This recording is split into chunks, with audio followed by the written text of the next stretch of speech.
కువైట్‌లో famous YouTuber ఇండియాకి వచ్చి తన రిలేటివ్‌ని మర్డర్ చేసి తిరిగి కువైట్‌కి వెళ్ళాడు. ఇంతకీ ఆ యూట్యూబర్ ఎందుకు మర్డర్ చేశాడో డీటెయిల్డ్‌గా చూద్దాం. అతని పేరు ప్రసాద్. అన్నమయ్య, కడప జిల్లాకి చెందినవాడు. ఇతనికి ఒక కూతురు ఉంది. ఆర్థిక పరిస్థితులు బాగోలేక హస్బెండ్, వైఫ్ కువైట్‌కి వెళ్ళేటప్పుడు తన కూతుర్ని వాళ్ళ అత్తగారి దగ్గర ఉంచి వెళ్లారు. పాపకి 11 ఇయర్స్ వచ్చే వరకు చూసుకున్నారు. తర్వాత వాళ్ళ అత్తగారి ఆర్థిక సిట్యుయేషన్ బాగోలేక కువైట్‌కి వెళ్ళేటప్పుడు వాళ్ళ చిన్న కూతురి దగ్గర ఉంచి వెళ్ళింది. అంటే పాపకి పిన్ని అవుతుంది. ఫస్ట్‌లో బాగా చూసుకున్నారు. ఒకరోజు ఆ చిన్న పాప నిద్రపోతున్నప్పుడు వరసకి తాతయ్య అయ్యే పెద్దాయన పాప నోరు మూసి అత్యాచారం చేయబోయాడు. నిద్రమత్తులో ఉన్న ఆ పాపకి ఏమీ అర్థం కాక గట్టిగా వాళ్ళ పిన్నిని పిలిచింది. వెంటనే వాళ్ళ పిన్ని, బాబాయ్ వచ్చి ఏమైందని అడిగితే తాత నన్ను అత్యాచారం చేయబోయాడని చెప్పింది. ఇంత చెప్పినా సరే వాళ్ళ పిన్ని కానీ, బాబాయ్ కానీ వాళ్ళ తాతని ఒక్క మాట కూడా అనలేదు. ఈ విషయం ఎక్కడ చెప్పమాకు అని పాపని బెదిరించారు. తరువాత వాళ్ళ పిన్ని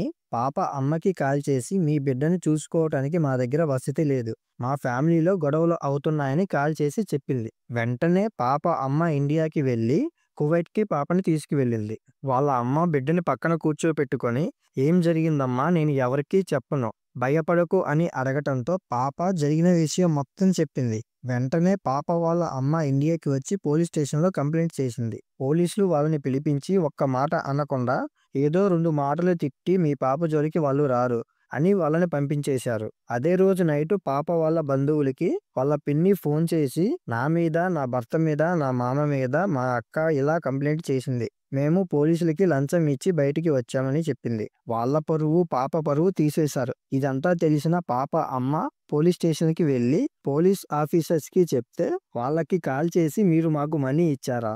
ఎందుకిలా చేస్తున్నారని పోలీసులు తిట్టారు మావ.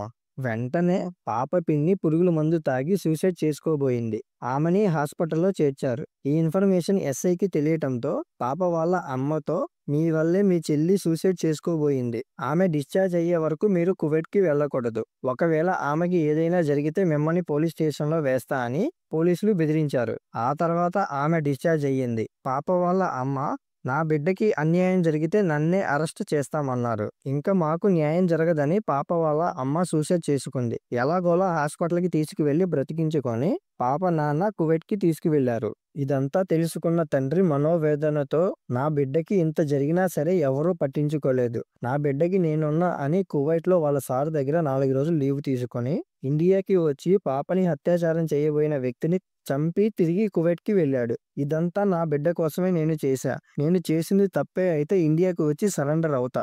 నా బాధ సీఎం చంద్రబాబు దగ్గరికి వెళ్ళాలి. నా బిడ్డకి జరిగిన అన్యాయం ఎవరికీ జరగకూడదని అన్నాడు మావ.